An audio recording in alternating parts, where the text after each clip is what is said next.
धनतेरस कार्तिक कृष्ण पक्ष की त्रयोदशी तिथि के दिन भगवान धन्वंतरी अमृत कलश के साथ सागर मंथन से उत्पन्न हुए, इसलिए इस तिथि को धनतेरस के नाम से जाना जाता है। धन्वंतरी जब प्रकट हुए थे तो उनके हाथों में अमृत से भरा कलश था। भगवान धन्वंतरी कलश लेकर प्रकट हुए थे, इसलिए ही इस अवसर पर बर्तन खरीदने की परंपरा है। कहीं कहीं लोक मान्यता के अनुसार यह भी कहा जाता है कि इस दिन वस्तु खरीदने में से उसमें 13 गुना वृद्धि होती है। इस अवसर पर धनिया के बीज खरीदकर भी लोग घरों में रखते हैं। धनतेरस के दिन चांदी खरीदने की भी प्रथा है। अगर संभव न हो तो कोई बर्तन खरीदे। इसके पीछे यह कारण माना जाता है कि यह चंद्रमा का प्रतीक है जो शीतलता प्रदान करता है और मन में संतोष रूपी धन का वास होता है। संतोष को सबसे बड़ा धन कहा गया है। जिसके पास संतोष है वह सुखी है और सबसे बड़ा धनवान है। भगवान धन्वंतरी जो चिकित्सा के देवता भी हैं, उनसे स्वास्थ्य और सेहत की कामना के लिए संतोष रूपी धन से बड़ा कोई धन नहीं है। लोग इस दिन दीपावली की रात लक्ष्मी गणेश की पूजा हेतु मूर्ति भी खरीदते हैं।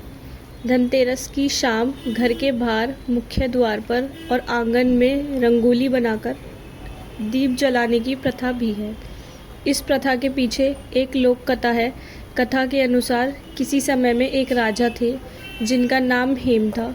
देव कृपा से उन्हें पुत्र रत्न की प्राप्ति हुई। ज्योतिषियों ने जब बालक की कुंडली बनाई तो पता चला कि बालक का विवाह जिस दिन होगा उससे ठीक 4 दिन बाद के वह मृत्यु को प्राप्त होगा।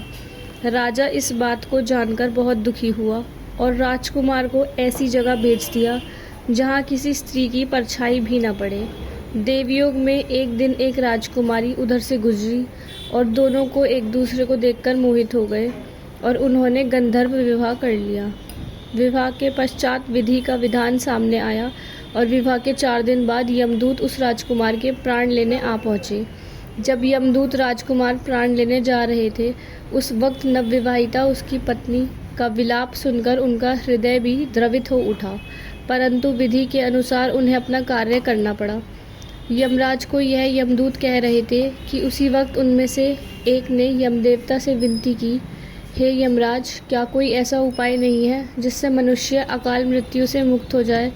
दूत के इस प्रकार अनुरोध करने से यमदेवता बोले, दूत, अकाल मृत्यु तो कर्म की गति है, इससे मुक्ति का एक आसान तरीका है, मैं तुम्हें बताता हूँ, सुनो। कार्तिक कृष्ण पक्ष की त्रयोदशी रात जो प्राणी मेरे नाम से पूजन रात करके दीपमाला दक्षिण दिशा की ओर भेंट करता है, उसे अकाल मृत्यु का भय नहीं रहता।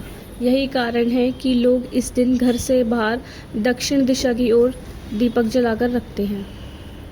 धनतेरस के दिन सोना, चांदी, कमलगट्टे की माला, गणेश, लक्ष्मी, धनिया, नमक, पीतल, कांसा के बर्तन, झाड़ू, पोछा, नया वाहन, पूजा का सामान, शंख, गोमती चक्र, कोंडी, गांठ वाली हल्दी, यही सब खरीदना चाहिए।